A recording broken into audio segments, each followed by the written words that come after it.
আবার ওরাও খারাপ। 14 তারিখ আসলি কয় শোনো তুমি যদি 3 পিস না দাও তাহলে বলে আমি আবুল মেম্বারের ছেলের সাথে কাটাকাটি। সত্য না মিথ্যা? এ এখন করে কি বাবা আর লুঙ্গি চুরি করে বেঁচে 3 পিস কেন? এই অবস্থাগুলো করছে মেয়ে মানুষরা। ওরা গোয়াতখালি যায়, মেয়ে মানুষ না গেলে ওরা গেছ কি করে? আর এগুলো শাসন করার মতো কেউ নেই। আমি ছাড়া দেখি কেউ কোনো কথা বলে না। বলে বলেন কেউ কোনো চোখের সামনে দেখ খারাপ হয়ে যাচ্ছে, চোখের সামনে পার করে গেলে কিছুই বলিনি আমি। হ্যাঁ, কেউ প্রতিবাদ করে? প্রতিবাদ করছেন না মানে আপনি আপনার জাহান্নামটা ডেকে নিয়ে আসছেন। মা কয় কি কয় বাবু তোর মেয়ে কোচিং এ যায়, তো বলছে আজ শুক্রবার যাবে কেন? বলছে আল্লাহ তোর মেয়ে মনে হয় তো ব্রিলিয়ান না কেন? তো বলছে আমার মেয়ে শুক্রবার কেন, ঝড় বৃষ্টি 10 ডিগ্রির নিচেই থাকলেও যায়। এবার হঠাৎ করে একদিন বলছে যে বাবু 3 দিন হইল মেয়ের খুঁজে পাচ্ছি না। বলছে কেন? তো বলছে আসেনি, বাড়ি আসেনি। বলছে তাহলে কোনে কোচিং করে বেড়াচ্ছে? কোচিং করতে গিয়ে 3 দিন একটা না কোচিং কাছে। পরে খোঁজ পাওয়া গেল কক্সবাজারে। কক্সবাজারেও কোচিং মাস্টার আছে না নাই? এগুলো কি করে ভালো বানাবো? স্টার জলসাজি সিনেমায়, স্টার জলসাজি সিনেমায় জ্বলছে বাংলাদেশ।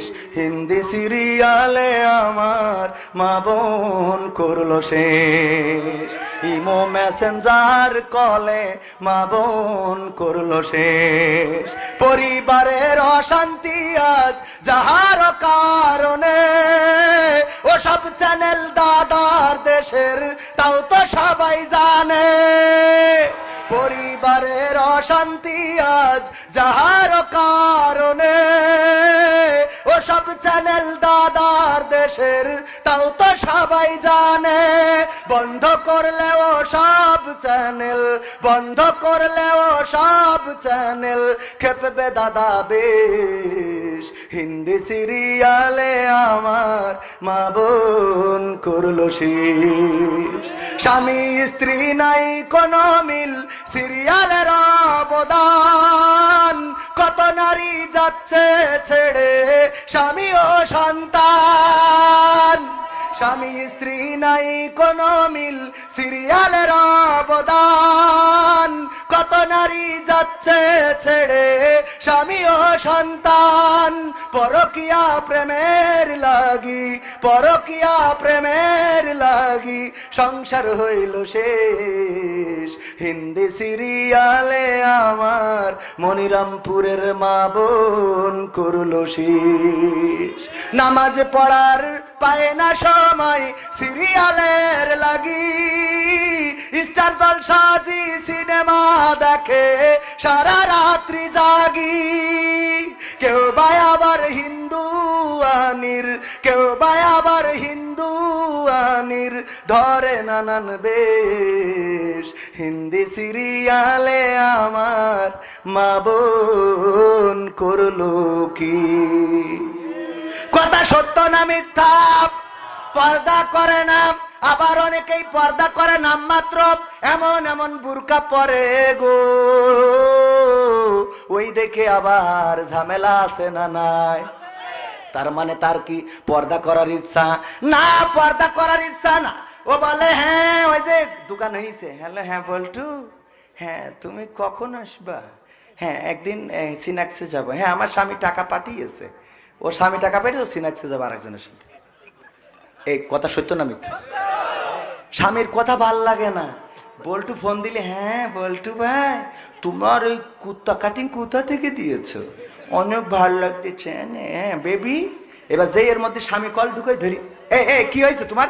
এত ফোন দাও কেন তুমি? এই বিদেশে কি কাজ করা লাগে না? মালয়েশিয়ায় গেছো তুমি খালি বোর কাছে ফোন দেওয়ার জন্য?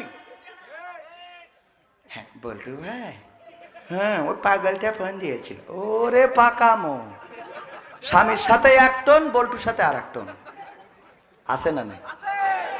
ও গো আমার মা বোনেরা, এইগুলো যদি করে থাকেন আল্লাহর কসম আপনার স্বামীর আমানতের খেয়ানত করেছেন। আর এটার জন্য পরকালের ময়দানে আল্লাহর নবীর সুপারিশ পাবেন না, কারণ যারা দায়ুস হয়েছে তাদের সুপারিশ করবে না। আর আল্লাহর নবীর সুপারিশ যদি না পান গো, তাইলে জাহান্নাম আছে না নাই? দুনিয়ার এই অল্প কয়দিনের রং তামাশায় যদি আল্লাহকে ভুলে যান, আল্লাহকে যদি অভিভাবক হিসাবে মেনে না নেন, আল্লাহর প্রতি আপনি যদি আসক্ত না থাকেন, পরকালের ময়দানে বিপদে পড়া লাগবে না? আমাদের অভিভাবক হিসাবে কাকে পেতে চেয়েছি? আল্লাহকে। কেন চেয়েছি আর একটা বললে আপনি বুঝতে পারবেন। এক মাঠে গরু ঘাস খাচ্ছে, হঠাৎ করে একটা বাঘ বেরোয় গরুরে করেছে তাড়া। গরু দেখিস যে এ বাঘের সাথে তো দৌড়ই পারবো না, পাশে ছিল একটা কাদা নরম জায়গা, নরম ক্ষেত, ঝাঁপ দিয়েছে সেই ক্ষেতের মধ্যে। আর বাঘের গতি ছিল বেশি, ও ঝাঁপ দিয়েছে, কিন্তু গরু থুয়ে 3 হাত সামনে চলে গেছে। এখন এমন কাদা যে গরু উঠতে পারতেছে না, বাঘও উঠতে পারতেছে না, যত উঠতে যাচ্ছে তত জড়ায় যাচ্ছে। এর মধ্যে গরু জাবর কাটাচ্ছে। বাঘ বলছে, গরু তুই তো আসলে গরু। বলছে কেন? বলছে এই বিপদের মধ্যে তুইও কাদায় আটকে গেছিস, আমিও আটকে গেছি। তুই যদি এখানে ঝাঁপ না দিতিস তাহলে আমি তোরে ধরে খাতাম, আমি তো বেঁচে থাকতাম অন্তত। কিন্তু তুই যদি দৌড়ে পালাই যাতিস তাহলে ভালো কথা, যে দৌড়ে বের হয়ে গেলি, কিন্তু এমন জায়গায় ঝাঁপ দিছিস যে তুইও বাঁচবি না, আমিও বাঁচবো না। আর এখন তুই জাবর কাটাছিস, তোর তো লজ্জা শরম বলি কিছু নাই। তো গরু বলছে যে তুই দোস্ত, গরু হইতে পারি, এত হালকা না, কিন্তু তুমি তো দেখছি বলদ ক্লাসের। বলছো কেন? বলছো ওগো দোস্ত, দেখো তুমিও কাদায় ঝাঁপ দিয়েছো, আমিও দিয়েছি। তুমি দুশ্চিন্তায় আছো, আমি দুশ্চিন্তায় নেই, জাবর কাটাই। কারণটা কি? কারণ হলো আমার একজন অভিভাবক আছে, আমার যে মালিক, সে মাহফিলের সভাপতি। ও মাহফিল করতেছে বলে এখনো এখানে আসতে পারিনি। মাহফিল শেষ করি যখন গোয়াল ঘরে আমার পাবে না, তখন লাইট মেরি খুঁজে বেড়াবে, খুঁজদি যখন আমার এখানে পেয়ে যাবে, তখন আমার তো উদ্ধার করে নিয়ে যাবে, আর তোর দেখার পরে এখানে কবর দিয়ে যাবে। ঠিক না বেঠে? তেমনি ভাবে যারা আল্লাহকে অভিভাবক হিসাবে পেতে চায়, ওদের যত কাদার মধ্যে পড়ুক, যত জেলখানায় থাকুক, যত রিমান্ডে যাক, যত ফাঁসিতে ঝুলাক, 13 বছর কেন 23 বছর 63 বছরও যদি কারাগারে রাখে গো, ওরা জানে একদিন আল্লাহ উদ্ধার করার মালিক আছে না নাই? আর যাদের আল্লাহ অভিভাবক না, ওরা জাবর কাটাইতেও পারবে না। একটা ওয়াজ গেল, মনে আছে তো? ও শুরুতে ধরিলাম অভিভাবক কেন আমাদের দরকার আল্লাহ। এখন কি সেই আল্লাহর অভিভাবক করার দরকার আছে? এর ব্যাখ্যাটা হলো এই, যার চাকরি নাই, তাহাজ্জুদের নামাজে উঠে আল্লাহর কাছে যদি কাঁদতে পারো, ওগো আল্লাহ কর্ম নাই, লেখাপড়া করে বসে আছি, তুমি চাকরির ব্যবস্থা করে দিতে পারো, আল্লাহর ক্ষমতা আছে না নাই? যে ঋণগ্রস্ত, টাকা শোধ হয় না, আজকেও দেখলাম একজন দুবাইয়ে 33 বছর ধরে দুবাইয়ে রয়েছে, প্রবাসী, আত্মহত্যা করেছে। নিশ্চয় পরিবারের কোনো সমস্যার কারণে আত্মহত্যা করেছে। ওই ব্যক্তি যদি সমস্যাগুলো আল্লাহর কাছে বলতো, যদি আল্লাহর কাছে নিজেকে নিবেদিত করে দিত, সমস্যা দূর করার মালিককে। এই জন্য দেখবেন যে ইমাম সাহেবদের দুশ্চিন্তা কম না বেশি? নিশ্চিন্তে খায়, পান খায়, দেখবেন হুজুররা কুপান দে পান খায়, টেনশন নেই তো, গরুর মতো খালি জাবর কাটায়, টেনশন নেই। আমি মাঝে মাঝে নাটকের জন্য খাই, খেয়াল করেছেন না? আবার মনে করেন না যে গরুর সাথে তুলনা, মানে এটা একটা কথার কথা বললাম। চিন্তা নেই। এক গরিব ফকির ভিক্ষে করে আর স্কুলে যেই শুয়ে থাকে, ওই স্কুলের সামনে একটা ছিল 5 তলা বিল্ডিং, তার 3 তলায় এক সাহেবে যেদিনই ঘুমিতে হঠাৎ ঘুম ভাঙলে উঠে দেখে উনি জানলাই ওই ব্যালকনিতে হেঁটে বেড়াচ্ছে, খালি এরম করে পিছনে হাত বেঁধে হেঁটে বেড়ায়। আবার ঘুমিতে আবার যে পিসাব লাগে উঠে দেখে উনি হেঁটে বেড়াচ্ছে। তো একদিন ফকিরের চিন্তা হয়েছে, আশ্চর্য ব্যাপার, ঘুমিতে উঠলেই দেখি উনি হেঁটে বেড়ায়, কে সারা রাত ঘুমায় না কেন? তো ওনার কাছে গেছে, যেই বলছে যে এই যে সাহেব, আমি তো ফকির মানুষ, আপনি এই যে ঘুমান না সারা রাত, পায়চারি করেন, কি সমস্যা কি আপনার? তো বলছে যে তোমার কি প্র্যাকটিক্যালে বুঝাইনো লাগবে? তা বলছে একটু বুঝলি ভালো হইতো। তা বলছে কি করো? ভিক্ষে করি খাই। তা বলছে আমি তোমার এক কাজ করি, তোমার 1 লাখ টাকা দিচ্ছি। তো ওর 1 লাখ টাকা দিয়েছে যে 1 লাখ টাকা নিয়ে যাও। তো ও চিন্তা করছে, বাবা 1 লাখ টাকা, এত ভিক্ষে করি 100-200 টাকাও হয় না, 1 লাখ, আল্লাহ কত বড় লোক। ও এসে ওই রাত্রি যখন স্কুলে ওই শুতে গেছে, খালি মনে হচ্ছে এ টাকা কনে রাখবো, এ তো চোরে নিয়ে যাবে না। বালিশের মধ্যে রাখি, আবার মনে হয় ঘুম পড়লি যদি নিয়ে যাই মনে করছে খেতার তলে রাখি, তো খেতার তলে আমি যাই মুড়া মারবো, এই পাশে যদি কেউ দেখি ফেলে, এই টেনশনে সারাটা রাত ওই টাকা নিয়ে মোট ঘুম হয়নি। পরের দিন যাই বলছে যে বাবু এই তোমার টাকা নিয়ে আসলাম, নাও। বলছে কেন? বলছে ওই টাকার মালিক হয়ে রাতের ঘুম হারাম করতে চাইলে। কথা কি বোঝা গেছে? তার মানে টাকা থাকলেই সুখ হয়, টাকা থাকলেই ঘুম হয় না। আল্লাহর প্রতি যারা সন্তুষ্ট থাকে, আল্লাহকে যারা অভিভাবক মেনে নেয়, এদের শান্তির কোনো শেষ। মারাও যদি যায় নিশ্চিন্তে মারা যাবে, কোনো টেনশন নেই। আর যারা বেকায়দা অবস্থা করে বেড়াইছে গো, ওরা মারা যাওয়ার সময় ছেলিগের বলে খুকা আমি তো মারা যাব, আমি মারা যাওয়ার সময় আমার কাপনের কাপড় দিবি, একজনের কবরতে চুরি করে নিয়ে আসবি, নিয়ে আসি কাপড় কবর দিবি। তা বলছে এটা একটা কথা হইলো, কাপন চুরি করে কবর দেবো মানে? আপনি মরি গেলে সুদ খেয়ে যে টাকা বানাইছেন, আমি মনিরামপুর থেকে যশোরতে ডাইরেক্ট দামি কাপড়ের কাপন কিনে। বলছে ওরে পাগল, এটার একটা বুদ্ধি আছে। কি বুদ্ধি? বলছে আছে, তোরা পুরোনো কাপনের কাপড় দিয়ে আমার কবর দিস দিন। তা বলছে আব্বা একটু বলতে হবে। বলছে বলাই লাগবে, বলো আব্বা একটু শিখে রাখি। তা বলছে দেখ দুনিয়ায় তো বুদ্ধিজীবী ছিলাম, বুদ্ধি করি কত দাড়িওয়ালা টুপিওয়ালা তেস মেরে থুয়ে দিছি, ভেরিয়ার ভিতরে রেখে দিতাম, ওসব কথা না বলি। তো এর মধ্যে করতাম, ঝামেলা করতাম, কারোর ফাঁসিতে ঝুলেছি, ওসব কথা না বলি। তো এইসব করেছি। এখন মরি যাওয়ার পরে শুনলাম যে হুজুররা বলে যে জিজ্ঞেস করবে মান রব্বু কা মান দিনু কা মান নাবিউ কা। তো তখন আমি তো জবাব দিতে পারবো না, কারণ সারা জীবন তো উল্টো করে বেড়াইছি। তা বলছে তা পুরনো কাপনের সাথে সম্পর্ক কি? বলছে সম্পর্ক আছে। সেটা হইলো ফেরেশতা এসে যাই বসায় জিজ্ঞেস করবে যে মান রব্বু কা মান দিনু কা মান নাবিউ কা। আমি কব আমি এই প্রশ্নের উত্তর আর কবার দেবো? তো তখন কবে কবার দেবো? তার মানে কব কাপনের কাপড় দেখে বুঝতে পারছো না আমি তো আজকের লাশ না, কাপনের কাপড় পুরনো এই ছিঁড়ে যাতি গেল। আবার এসে জিজ্ঞেস করতে বুদ্ধি খাটবে ওখানে, পাকামো খাটবে। আল-ইয়াওমা নাখতিমু আলা আফওয়াহিহিম ওয়া তুকাল্লিমুনা আইদিহিম ওয়া তাশহাদু আরজুলুহুম বিমা কানু ইয়াকসিবুন। আমার আল্লাহ বলছেন ওই দিন পরকালের ময়দানে আমি মুখে আটা মেরে দেব। কেন মেরে দেব? কারণ আঠা না মেরে দিলি যখন জিজ্ঞেস করে তুমি আসলে কি টিরাকে ছিলে নাকি নৌকায় ছিলে, যেইটা পাস করে ওইটার কয়, কথা কয় না। সারা জীবন টিরাকের পিছনে কুপাইলো, যেই নৌকা পাস করিছে বলছে নৌকা জিতবে এবার নৌকা, কথা কয় না। এখন এটার হিসাব নেওয়ার দরকার আছে না নাই? তুই অরিজিনাল এই টিরাক না নৌকা, এটা দেখার দরকার আছে না নাই? এই জন্য আল্লাহ মুখে আটা লাগাই দেবে গো, দিয়ে বলবে হাত তোর জবান খুলি দিলাম, কনে মারিল তাই কথা কয় না।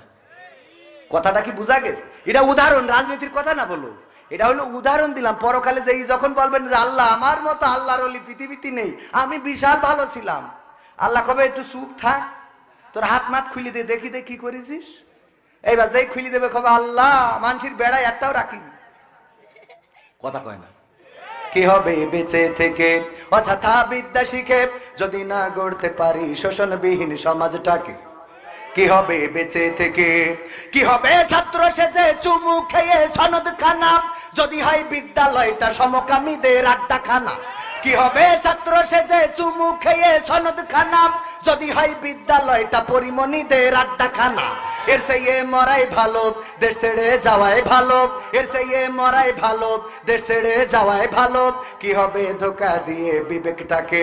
কি হবে বেঁচে থেকে অযথা বিদ্যা শিখে যদি না গড়তে পারি শোষণবিহীন সমাজটাকে? কি হবে বেঁচে থেকে? কি হবে যুবক নামের বোঝা হয়ে এই ধরাতে যেখানে মা বোনেরা ধর্ষিতা হয় দিনে রাতে? কি হবে যুবক নামের বোঝা হয়ে এই ধরাতে যেখানে মা বোনেরা ধর্ষিতা হয় দিনে রাতে? যৌবনের সার্থকতা ঘুষিবে সকল ব্যথা, যৌবনের সার্থকতা ঘুষিবে সকল ব্যথা। পারো যদি বলি দিতে মানুষরূপী পশুটাকে, পারো যদি বলি দিতে মানুষরূপী পশুটাকে? কি হবে বেঁচে থেকে অযথা বিদ্যা শিখে যদি না গড়তে পারি শোষণবিহীন সমাজটাকে? কি হবে বেঁচে থেকে? কি হবে লেখালেখি কলমবাজির ওই মহড়া সমাজের আসল চিত্র যদি না যাই তুলে ধরা? কি হবে টিভি চ্যানেল সাংবাদিকের এই ক্যামেরা সমাজের আসল চিত্র যদি না যাই ভিডিও করা?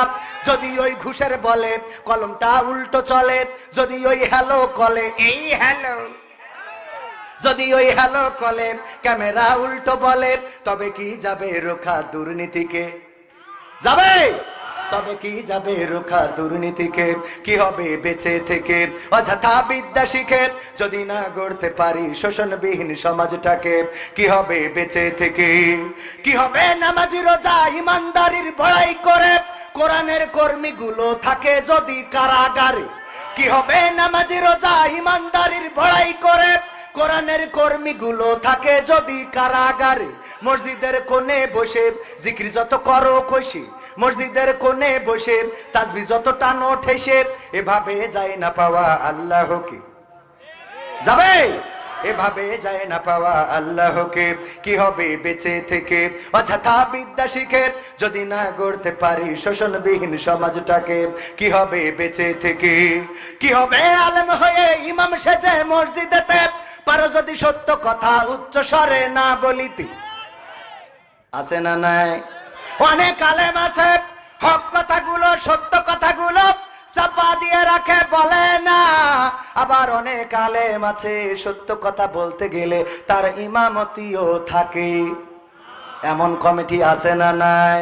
হুজুর ওয়াজ শোনাবেন, আজকে আপনি আলোচনা করবেন ইব্রাহিম আলাইহিস সালাতু ওয়াস সালামের জীবন নিয়ে। তার জীবনের কথাগুলো শুনতে চায়। ইসমাইল আলাইহিস সালাতু ওয়াস সালামকে পাইলো 80 বছর বয়সে। ঘটনাটা ভুলে গেছি, একটু মনে করে দেবেন হুজুর। সভাপতি বলেছে, হুজুর যখন ওয়াজ করেছে ইব্রাহিম আলাইহিস সালাতু ওয়াস সালামকে নিয়ে, বলেন নমরুদের কথা আসবে না? আসবে না? কথা কয় না। নামাজ শেষে সভাপতি ডাকছে, হুজুর এদিকে আসো। হুজুর এই চাই আলোচনা করতে বললাম, কি আর করলেন কি? বলছে কেন? বলছে আপনি আমি আপনাকে বললাম হুজুর আলোচনা করবেন ইব্রাহিম আলাইহিস সালামের জীবন নিয়ে। বলছে আমি তো তাই করলাম।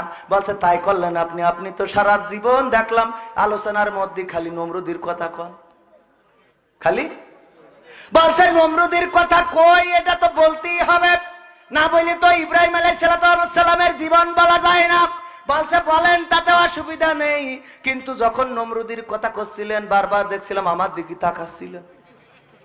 মানে ঝামেলা তাকায় না, ঝামেলা কিসি? কারণ মনে দোষ আছে না নাই? মনে যার দোষ, ওই যে কাঁঠাল চোর ধরা মতো সালিশ ডেকেছে চেয়ারম্যান, বলছে কাঁঠাল কে চুরি করেছে?